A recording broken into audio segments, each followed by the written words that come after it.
Je vais te raconter une histoire vraie.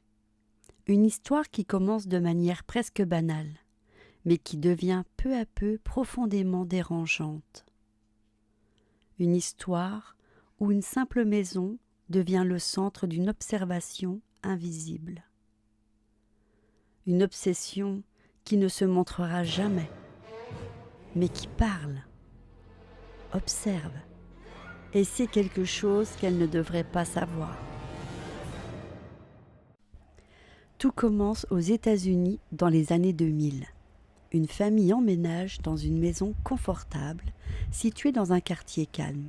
Rien d'inhabituel, une nouvelle vie, un nouveau départ. Les premiers jours passent normalement. Le voisinage est paisible, les habitudes s'installent et tout semble parfaitement ordinaire. Puis un soir, le téléphone sonna.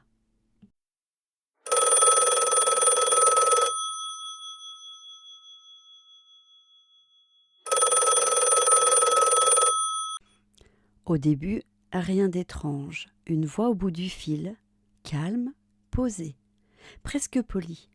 La personne demande simplement si tout va bien dans la maison.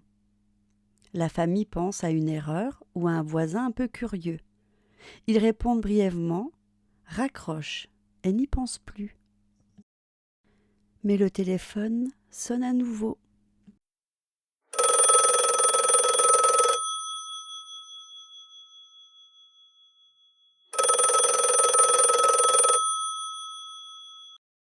Puis encore et encore, toujours la même voix, toujours le même ton, calme et maîtrisé. Mais quelque chose change. Les questions deviennent plus précises, plus personnelles. Les enfants dorment? Vous êtes tous à l'intérieur? La gêne s'installe, puis un léger malaise. Rien de concret, mais une sensation qui ne disparaît pas. Les appels continuent.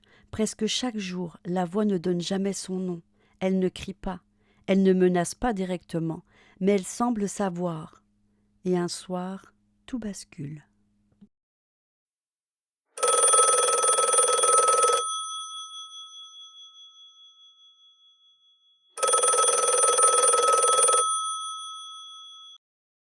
Allô? Tu as laissé la lumière de la cuisine allumée. Un silence s'installe, parce que c'est vrai, et que personne ne devrait le savoir. Il regarde par la fenêtre. Personne dans la rue, rien dans le jardin, aucun mouvement, rien qui ne puisse expliquer comment quelqu'un aurait pu voir cela. À partir de ce moment-là, la peur s'installe vraiment. La voix commence à décrire la maison, les pièces, les habitudes, les moments de la journée. Je vois les enfants. Cette phrase suffit à tout faire basculer. La famille appelle la police. Une enquête est ouverte. Les appels sont tracés. Les lignes sont analysées. Mais les résultats sont incohérents. Parfois, les appels semblent venir de loin. D'autres fois, ils semblent venir de très très près. Trop près. La police surveille la maison. Des patrouilles passent. Des observations sont mises en place. Mais rien n'est trouvé.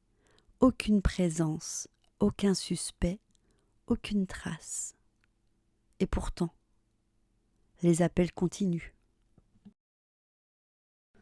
Toujours la même voix, toujours ce ton calme, presque détaché, comme si celui-ci appelait n'était pas pressé. Puis un jour, la voix dit quelque chose que personne n'oubliera. « Pourquoi tu es descendu dans la cave ?» Le père lâche le téléphone. Parce qu'il vient exactement à cet instant de descendre, seul, sans prévenir personne. À cet instant précis, une certitude s'impose. Quelque chose les observe. Pas de loin, pas de l'extérieur, mais d'une manière qu'ils ne comprennent pas.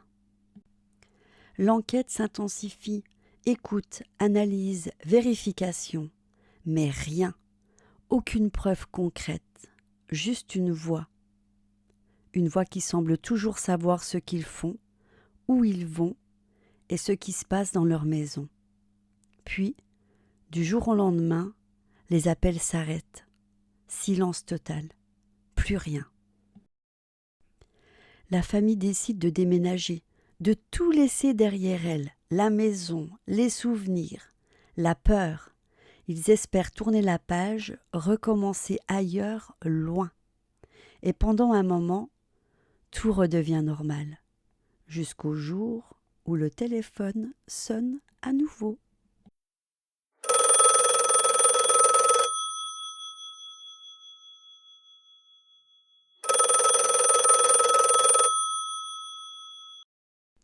Ils sont dans leur nouvelle maison. Ils décrochent. Silence. Puis la voix revient. Toujours la même, calme, inchangée. Et elle dit : « Vous avez changé de maison ? Mais je vous ai retrouvé. » À partir de là, tout devient encore plus dérangeant. Parce que malgré l'enquête, malgré la police, malgré les moyens mis en place, personne n'a jamais trouvé qui appelait, ni comment, ni d'où venait cette voix. Et encore aujourd'hui, cette affaire reste sans réponse. Alors, pose-toi la question. Si ton téléphone sonnait et qu'une voix te décrivait exactement ce que tu es en train de faire, sans que personne ne soit là, est-ce que tu regarderais autour de toi ? Ou est-ce que tu comprendrais que certaines choses n'ont pas besoin d'être vues pour être bien réelles ?